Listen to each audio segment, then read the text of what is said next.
తర్వాత అది వేసే కాడించి చెయ్యి మొత్తం అన్ని సమస్తం కూడా రెడీ చేశారు. కానీ ఈ సేవకుడు ఆయన చేసింది ఏంటో తెలుసండి, ఆయన ఏం చేయలే.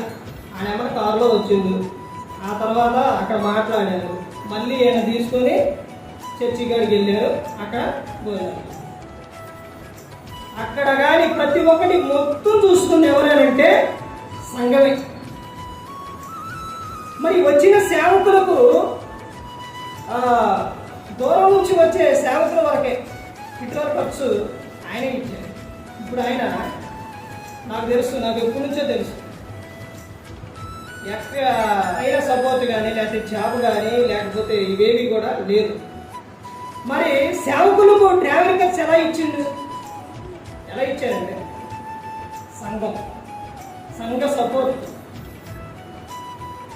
దీన్ని అంటారు సంఘ క్షేమాభివృద్ధి.